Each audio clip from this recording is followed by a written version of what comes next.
Բարև ձեզ հարգելի հայրենակիցներ, ես Մարատ Հակոբյանն եմ Կիևից։ Այսօր Ուկրաինա-Ռուսաստանի լայնածավալ ներխուժման 1186-րդ օրն է, ձեզ համար կրկին կարևոր եթեր եմ պատրաստել։ Այսօր ռազմաճակատի եւ քաղաքական լուրերից հետո որոշեցի ձեզ ներկայացնել հարցազրույց հայտնի ուկրաինացի փորձագետ Իգոր Պետրենկոյի հետ։ Նա քաղաքագիտության դոկտոր է, Միացյալ Ուկրաինա վերլուծական կենտրոնի փորձագետ, Կիևի Տարաս Շևչենկոյի անվան ազգային համալսարանի պրոֆեսոր։ Մեր մշտական լսարանը լավ ծանոթ է Պետրենկոյին, թեև առողջական վիճակս դեռ չի տալիս ավելի հաճախ հարցազրույցներ անել, բայց ես բարբերաբար ձեր ուշադրությանն եմ աշխատում ներկայացնել մարդկանց, ում կարծիքը կարևոր է Ուկրաինայում եւ ընդհանրապես փորձագետների համար եւ լայն հանրության համար։ Մենք գնահատում ենք մեր լսարանը եւ հրավիրում ենք կոմպետենտ մասնագետների, ովքեր հենց այնպես չեն խոսում։ Եթե ինչ-որ բան են ասում, ուրեմն դա մասնագիտական խոսք է։ Մինչև հիմնական թեմաներին անցնելը կցանկանայի անդրադառնալ այսպես կոչված բուֆերային կամ սանիտարական գոտու թեմային,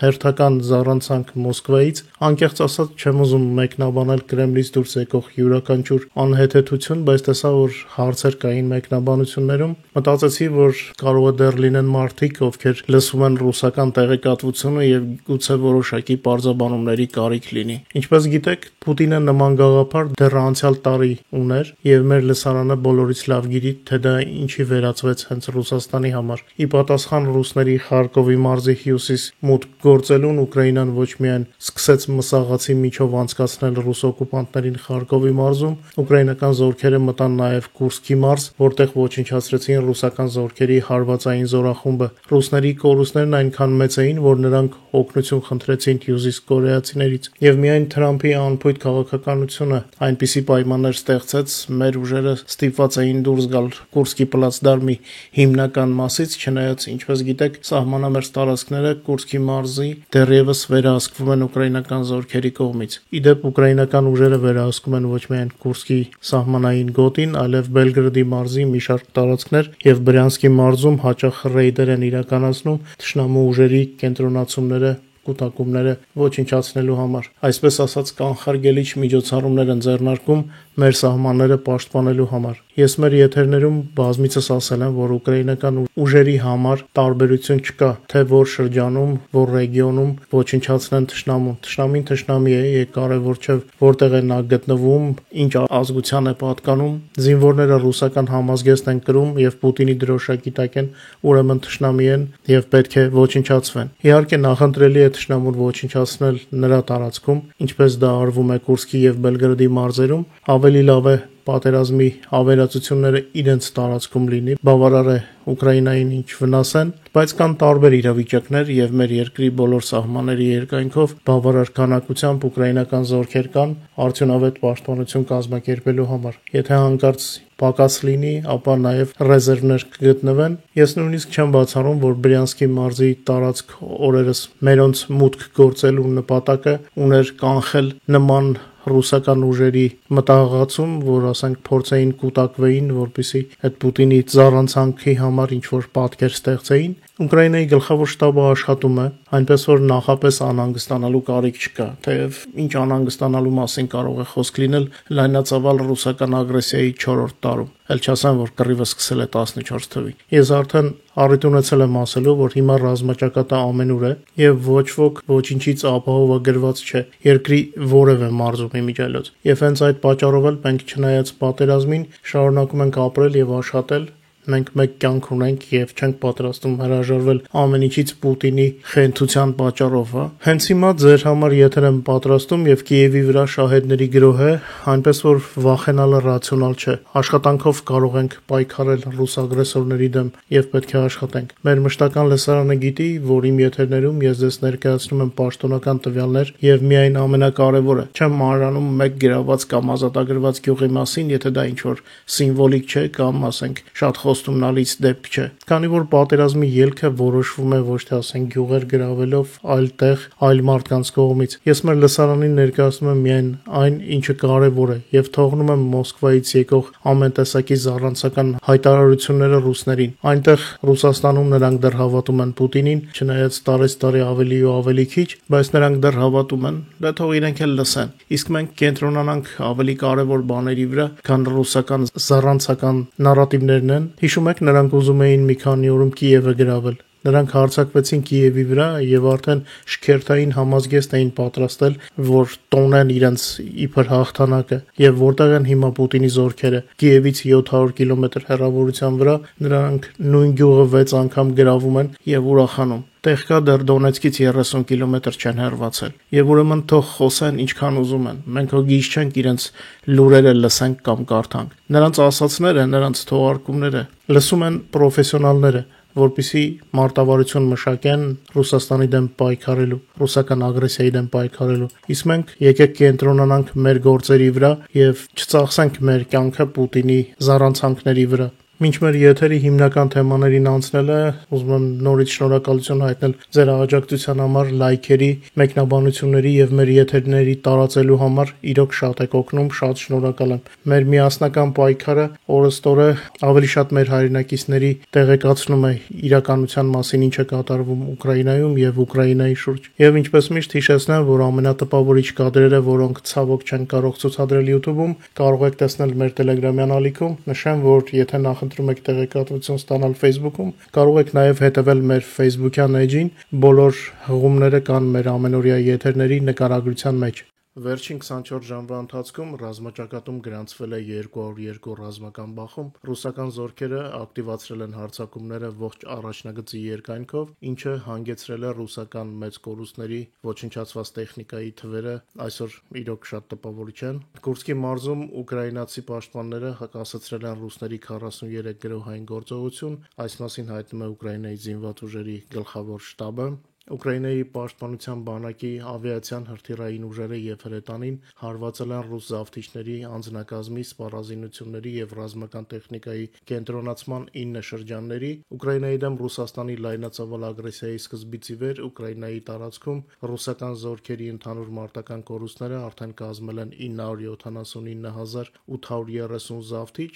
Եվս 1130-ը ավելացել են վերջին 24 ժամվա ընթացքում։ Փաստացի արդեն 980,000 զավթիչ կարելի ասել զոհվել է։ Ըստ փաստաթղթագրված տվյալների, բացի այդ անցած 24 ժամվա ընթացքում ոչնչացվել է օկուպանտների 565 միավոր տեխնիկա եւ սպառազինություն։ Վաղուց նման քանակներ չէր եղել անցած տարվա աշնանից գրեթե։ Հիշեցնեմ, որ տվյալները զինված ուժերի գլխավոր շտաբինն են, ձեր էկրանին տեսնում եք պետական ռելիզը։ Ուկրաինայի պաշտպանության ուժերը հերքում են Սումի մարզի Յունակովկա բնակավայրը գրավելու մասին ռուսական լուրերը։ Ռուսական բանակը չի մտել նույնիսկ Սումի մարզի Յունակովկա բնակավայր։ Ուկրաինայի պաշտպանության բանակը հերքել է ռուսական լրատվամիջոցների կողմից տարածված կեղծ լուրը։ Երեկվա եթերում ես արդեն ասացի, որ քաղաքական անհաջողությունների եւ ռուսական տարածքում ուկրաինական դրոնների հարձակումների ֆոնին Կրեմլին շտապ անհրաժեշտ են հաղթանակներ իր ժողովրդին ցույց տալու համար, որ իրենք դեռ ինչ-որ բանի ընդունակ են,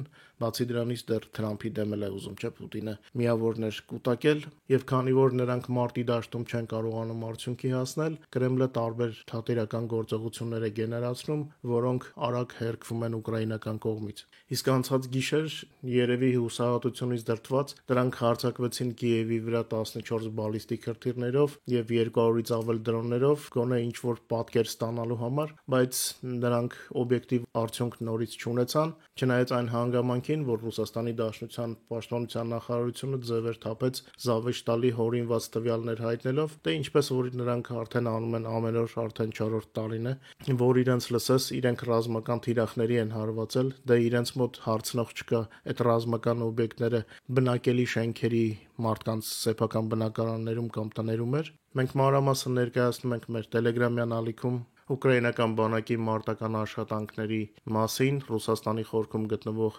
ռազմական թիրախների վրա բարի դրոնների հարձակումների բազմաթիվ տպավորիչ կադրեր կան։ Ասեմ, որ բարի դրոնները հարձակվել են Ռուսաստանի Տուլայի մարզում գտնվող Ազոտ քիմիական գործարանի վրա, դառնալով հրդեհի պատճառ։ Հարվածը հասցվել է ռազմաարդյունաբերական օբյեկտի, ռուսական լրատվամիջոցների տվյալներով Ազոտում արտադրվում են մի քանի քիմիական նյութեր, որոնք կարող էին օգտագործվել ռազմական նպատակներով։ Ռուսական աղբյուրների համաձայն Նովոմոսկովսկի Ազոտ գործարանում հրդեհը բռնկվել է մայիսի 24-ի առավոտյան։ Դրոնների հարձակման հետևանքով մարզի ղեկավարը հայտնել է, որ Տուլայի մարզին Նովոմոսկովսկ քաղաքում գտնվող ձեռնարկությունը ենթարկվել է հարձակման, վնասվել է ըստ նրա խոսքերի բնական գազի խողովակաշարը եւ 3 մարդ վիրավորվել է։ Նահանգապետի տվյալներով Գրիցովո գյուղի բնակիչները, որը գտնվում է Տուլայի մարզի Նովոմոսկովսկ քաղաքի ազոտ-քիմիական գործարանից մոտավորապես 10 կիլոմետր հեռավորության վրա, տարհանվում են։ Իմիջիայլոց կան նաեւ հաղորդագրություններ, որ քիմիական ամպը, եթե այդպես կարելի ասել, շարժվում է դեպի Ռուսաստանի մայրաքաղաք Մոսկվա։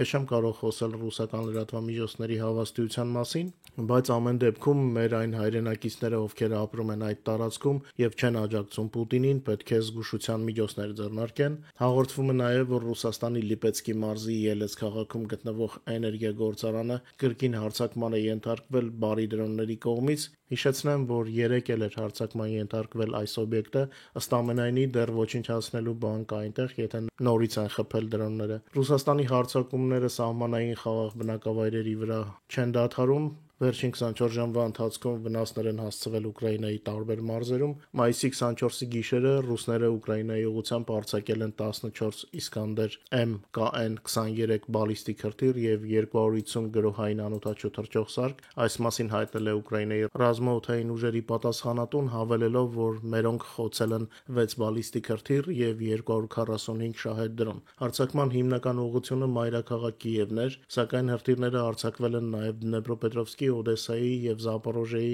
մարզերի ուղղությամբ։ Թշնամու հարձակման հետևանքով տարբեր աստիճանի տուժել են Կիևի, Դնեպրոպետրովսկի, Օդեսայի, Խարկովի, Դոնեցկի եւ Զապորոժիեի մարզերը, կան նաեւ առանձին տվյալներ Կիևի մասին։ Մայիսի 24-ի գիշերը Ռուսաստանը Կիևի ուղղությամբ 9 բալիստիկ հրթիռ է ուղարկել եւ 200 դրոն։ Կիևի 6 շրջաններում ոչնչացված օդային թիրախների բեկորներ են ընկել։ Ամենավեծ վնասը համեմատաբար կրել են Սալոմենսկի, Սվյատոշինսկի եւ Աբալոնսկի շրջանները։ Կիևի քաղաքապետը հայտնում է 14 տուժվածների մասին։ Հիմնականում ստրեսային էին տուժվածները, բայց կան նաեւ վիրավորներ, դեապակի է փշրվում կամ այդ լոկալ հրդեհները ինչքան էլ մեծ չլինեն, միևնույն է տրավմա վտանգավոր են, հատկապես եթե հաշվի առնենք, որ հարվածը գիշերով էր, մարդիկ տանը քնած էին հիմնականում։ Ինչպես հայտարարել է Ուկրաինայի զինված ուժերի ռազմաօդային ուժերի հրամանատարության կապի վարչության պետ Յուրի Իգնատը, թշնամու հարձակման հիմնական ուղղությունը Կիևն էր, մայրաքաղաքն էր ռուսների թիրախում այսօր, երևի թե ուզում էին Մոսկվայի վրեժը լուծել։ Մեջբերեմ Իգնատի խոսքը, ինչ վերաբերվում է բալիստիկային, ապա դրանց մեծ մասը թռչում էր դեպի Կիև, խոսքը 9 Իսկանդեր M կամ KN-23 բալիստիկ հրթիռների մասին է, որոնց 2/3-ը որսացել է ուկրաինական ՀՕՊ-ի կողմից։ Սա բավականին բարձր ցուցանիշ է։ Նա հավելեց, որ թշնամու դրոնները մեծ խմբերով թռչում էին տարբեր ուղղություններից, մեջբերեմ դրոնները մեծ երամներով թռչում էին տարբեր ուղղություններից, դրանք նաև շրջանցում էին մայրաքաղաքը հյուսիսից, արևմուտքից եւ արևելքից ու հարավից, ահա թե ինչու օդային մարտը իրականում շատ լսելի էր, շատ աղմկոտ, մասնավորապես դրոնների դեմ, ինչպես նաև պայթյունները, որոնք տեղի են ունենում հակաօդային պաշտպանության արդյունքում, նշել է Իգնատը։ Նախագահ Զելենսկին արձագանքել է Ուկրաինայի վրա ռուսական հարձակմանը, Կիևում այժմ վնասազերծում են ռուսական հրթիռների եւ անօդաչու թռչող սարքերի մասերը լայնածավալ համատեղ հարձակումից հետո փրկարարական աշխատանքները շարունակվում են տեղում, աշխատում են արտակարգ ծառայություններ, այս մասին իր առավոտյան ելույթում խոսել է Ուկրաինայի նախագահ Վլադիմիր Զելենսկին։ Մեր եթերի դուրս գալու պահին արդեն հիմնական աշխատանքները ավարտվել էին։ Զելենսկին հավելել է, որ ընդհանուր առմամբ գիշերը բարդ էր Ուկրաինայի համար, 250 հարձակողական դրոն, որոնցից մեծ մասը իրանական շահեդներ էին եւ 14 բալիստիկ հրթիռ։ Նախագահը նշեց, որ ռուսական հրթիռները ուղղված էին ամենուր քաղաքացիական բնակչության վրա, կան զոհեր, ընդգծեց պետության ղեկավարը։ Նրա կարծիքով յուրաքանչյուր նման հրետակոծության հետ աշխարհը համոզվում է, որ պատերազմի երկարաձգման պատճառը Մոսկվայում է։ Մեջբերեմ Ուկրաինան բազմիցս առաջարկել է հրադադար, թե լիարժեք, թե օդային։ Այս ամենը անտեսվել է։ Ակնհայտ է, որ մենք պետք է շատ ավելի մեծ ճնշում գործադրենք Ռուսաստանի վրա արդյունքների հասնելու համար եւ իրական դիվանագիտության անցնելու համար։ Մենք սպասում ենք պատժամիջոցներ ԱՄՆ-ից, Եվրոպայից եւ մեր բոլոր գործընկերներից։ Միայն Ռուսաստանի տնտեսական հիմնական ոլորտների դեմ լրացուցիչ պատժամիջոցները կստիպեն Մոսկվային դադարեցնել կրակը, եզրափակել է Զելենսկին։ Նշենք, որ արդեն այսօր կեսօրին Ռուսաստանը հերթական հարվածն է հասցրել, այս անգամ ավիահարվածը ուղղված էր Խարկովի մարզի համայնքներից մեկի բնակելի թաղամասին, 1 կին սպանվել է, եւս 2-ը վիրավորվել։ Օդեսայում ռուսների կողմից 3 տեղի ունեցած Հարձակման զոհերի թիվը հասել է 3-ի, եւս մեկ տուժված մարդ է մահացել հիվանդանոցում այսօր։ Դա ինչ պատերազմը մեկ ուժգնանում է, մեկ մի քիչ հանդարտվում, հիմա ուժգնացած պիրուդում ենք, բայց մենք ավելի վատ իրավիճակներ ենք տեսել, իսկ Պուտինը նորից ոչինչի չհասավ իր այսօրվա հարձակման ընթացքում, պարզապես ծախսեց թանկարժեք հրթիռներ, որոնք Ռուսաստանում այդքան էլ շատ չեն, եւ չեմ կարծում, որ նա 3 մարդ սպանելու համար էր այս ամենը արել, եւ եթե չլիներ ուկրաինական հոպի լավ աշխատանքը, իհարկե զոհերի թիվը երևի թե 100 անգամ ավելի շատ կարող էր լինել, բայց Պուտինի բախտը նորից չբերեց, չի ասի, որ մեր համար է շատ հաճելի գիշերները լսել պայթյունների ձայներ մեր քաղաքների երկնքում, բայց պատերազմ է, մենք չենք ընտրել, մենք պաշտպանվում ենք, այնպես որ Պուտինի ցանկացած նման սադրանք ավելի ամրացնում մարդկանց կամքը օր առաջ հասնել հաղթանակի օրվան։ Չի ուզենա շատ երկարացնել, քանի որ Իգոր Պետրենկոյի հետ հարցազրույցն ենք պատրաստել ձեզ համար, այսքանով լրատվական մասը ավարտեմ։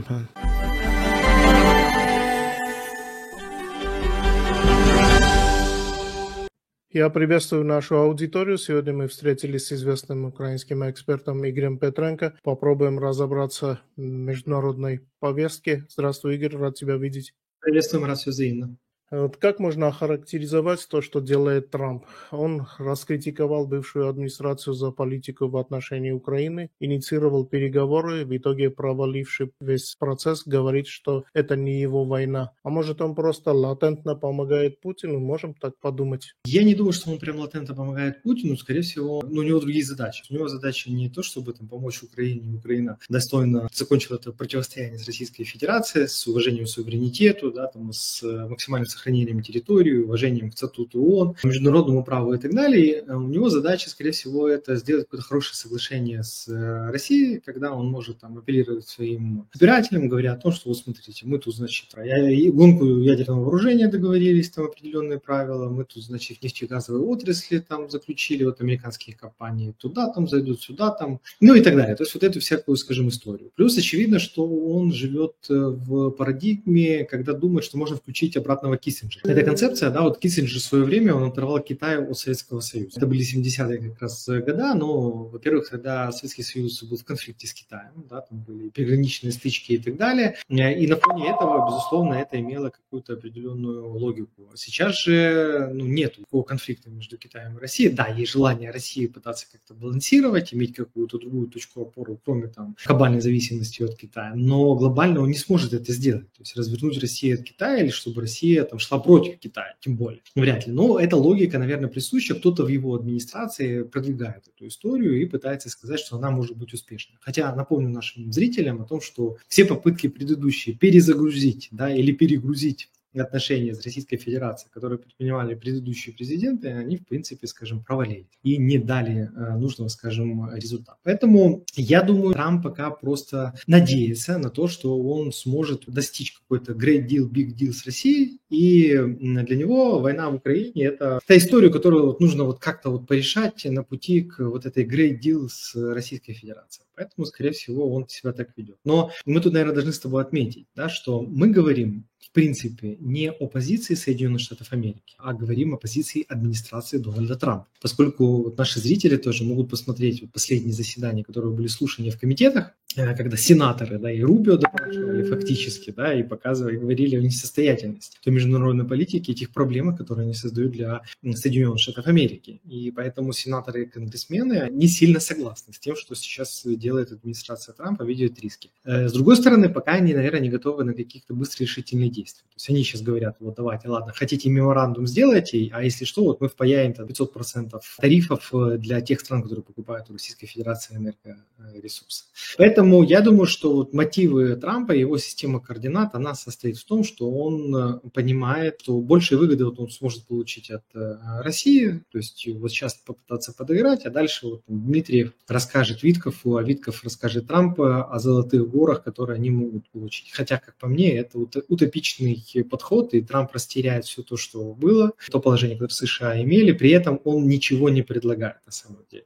Ты очень хорошо начал наш диалог, описывая как Трамп решил там запустить переговорный трек, но по сути он же ничего особо не предложил. Да? И вот эта история, когда он говорит, что, мол, вот все, запускаем переговоры. И когда наш президент говорит, мы же уже в Стамбуле как-то встречались, и до этого уже переговоры идут, что же мы еще должны запустить? Какой переговорный процесс? Ну, это показывает слабое понимание на самом деле геополитических процессов, которые происходят, той роли, которая отводит Соединенные Штаты Америки, и тех рисков, которые несет вот такой несистемный пересмотр предыдущей стратегии Соединенных Штатов Америки в геополитическом плане. На этом фоне сенатор Грэм грозит России санкциями, но после всего этого, кажется, слабо верится, что это не блеф. Что ты думаешь? Я не думаю, что это блеф на самом деле. Что сейчас происходит, да, вот во внутренней политике Соединенных Штатов Америки?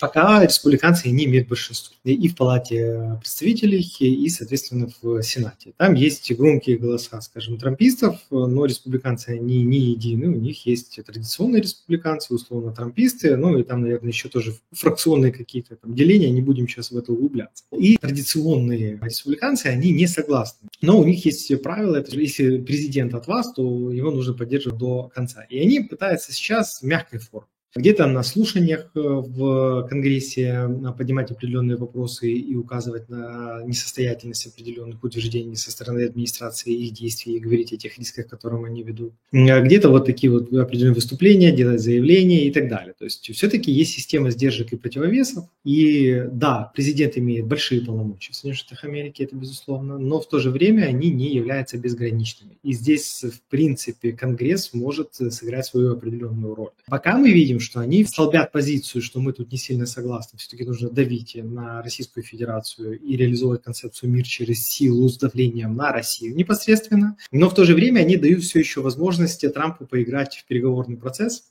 ну и показать хоть какой-то результат, поскольку они понимают, что если сейчас принять уже это, скажем, решение, ну, во-первых, что тоже это будет нелегко и просто, особенно если будет администрация там против, там организовать трампистов, но и все же оно еще будет требовать времени на реализацию, то есть пока они законопроект, вот, и пока соберут голоса, пока пройдут всю процедурную часть, это, безусловно, будет тоже занимать время. Поэтому я не думаю, что это блеф, я думаю, что это позиция, которую они закрепили, о которой они говорят, но пока мы еще не перешли в ту фазу, когда они уже начали ее бы активно реализовывать. Они сейчас подводят подготовительную такую работу, но, опять же, пока все еще дают Трампу возможность показать хоть какой-то результат.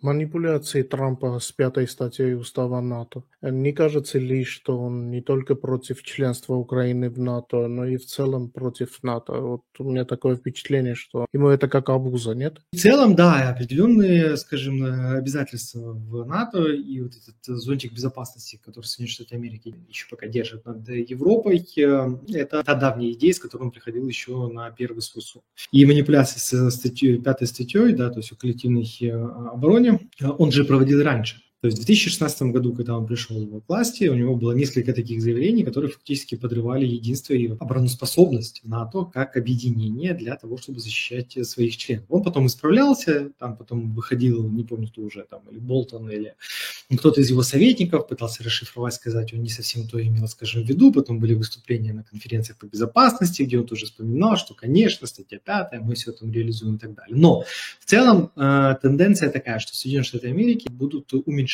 свои обязательства перед партнерами. И это будет подразумевать, что они будут меньше вмешиваться, меньше денег давать и уменьшать в целом свое, скажем, присутствие. Поэтому есть определенная группа людей, и, возможно, даже Трамп об этом думает, что НАТО, да, это до определенной степени обуза. Но в то же время есть другие люди, которые говорят, что НАТО и это и возможности для Соединенных Штатов Америки. Это один из таких столбов миропорядка, который существует. И если его пилить или рубить его, то значит нужно предложить какие-то другие основания. А сейчас суд сводится к тому, что США схлопывают свое присутствие, да, больше переходят в режим «нам больше выгоды, мы большие и сильные, будем на всех там давить, ломать и так далее», но это разрушает позиции Соединенных Штатов Америки в отношении главного конкурента или врага Китая. Потому что Тихоокеанский регион, который для них является важным, я думаю, что очень стрессуют сейчас. И Япония, и Филиппины, и Австралия, Южная Корея. Они все, скажем, достаточно нервничают по этой истории, видя уменьшение и нежелание Соединенных Штатов Америки реализовывать свои обязательства. Поэтому это все создает достаточно большие проблемы, поэтому тут быстро так там соскочить точно не получится. Плюс я думаю, что будет отдельная позиция и у Сената, в целом Конгресса Соединенных Штатов Америки.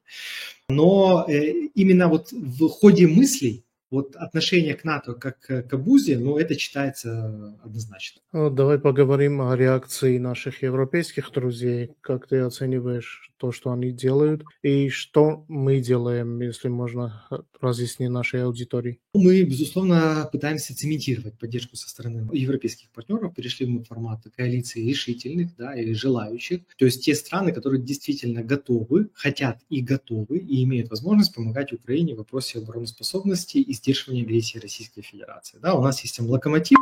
Это Британия, она хоть и не входит в Европейский Союз, но играет важную роль в европейской системе безопасности, как минимум. Это Франция, это Германия, это Польша, как минимум. И ряд других стран, особенно Скандинавы активные, страны Балтии, безусловно, которые готовы идти на более решительные действия и в вопросе сдерживания Российской Федерации и оказания финансовой и военной помощи для Украины. Мы видим, что мы добились общей позиции с нашими европейскими партнерами. Это касалось и 30-дневного перемирия, и самое главное, что мы выступаем единым фронтом в переговорах с Соединенными Штатами Америки. То есть донося позицию того, что делает Путин, что он пытается сейчас затягивать время, что на самом деле он готовится к летней кампании, фактически он уже ее проводит, он пытается захватить еще больше украинских территорий, он не готов вообще говорить о мире, а для того, чтобы он был готов говорить о реальном мире, то должно быть рычаги давления, которые должны организовать совместно. Что мы видим сейчас? Мы видим прецедент определенный, когда 17-й пакет санкций был введен Европейским Союзом, но который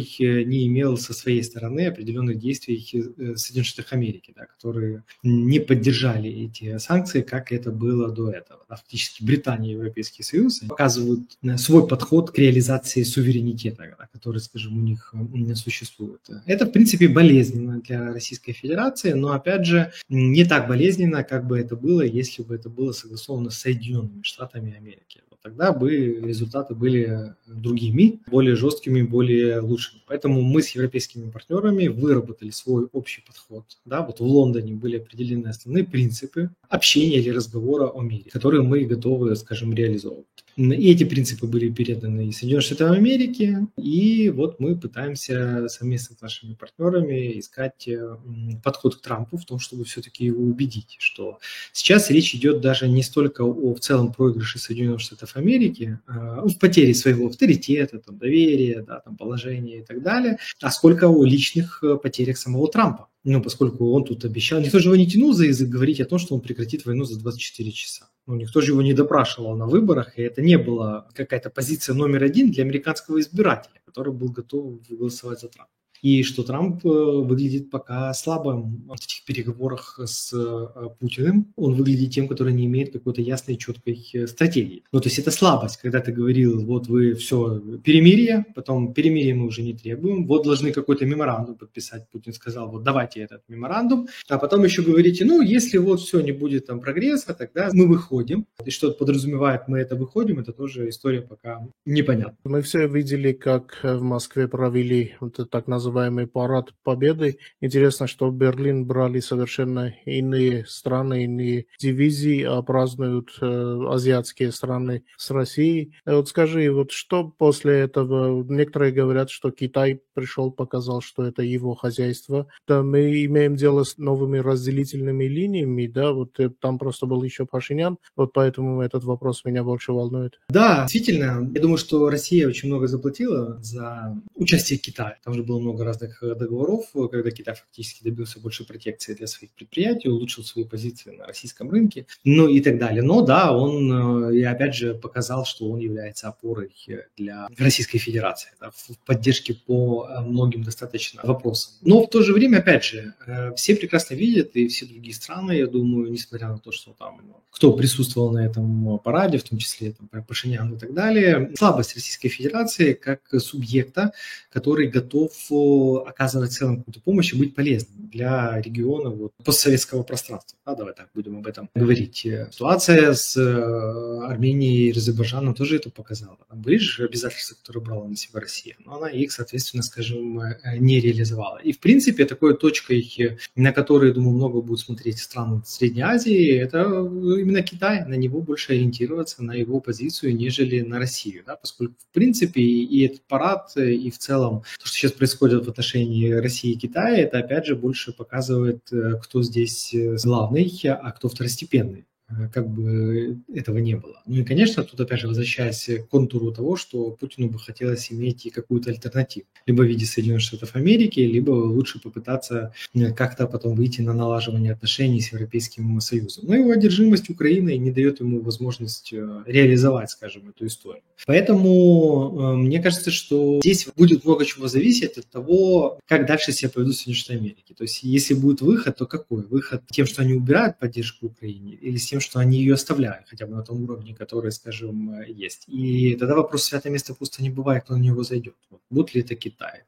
Китай-Бразилия. Будет ли это больше Турция играть роль? Здесь много моментов остается без такого четкого, ясного и понятного ответа. Но в любом случае Россия, она продолжает терять свои позиции во всех разных, скажем, регионах. И если мы говорим о том, что уже формируется все больше и больше многополюсный, многоцентровой такой мир геополитический, то Россия все больше превращается в максимум регионального такого игрока. То есть то, что их сейчас отличает от регионального игрока, это наличие ядерного вооружения, и все. От статуса сверхдержавы, который вроде как его еще придерживается. Ну а чем дальше, тем, я думаю, ситуация будет ухудшаться. Мы с тобой не единожды уже говорили о ДКБ, который не работает, но о той позиции, что, в принципе, Россия не способна влиять на позицию стран постсоветского пространства, а тем более чем-то помогать или решать какие-то проблемы или конфликты, которые возникают.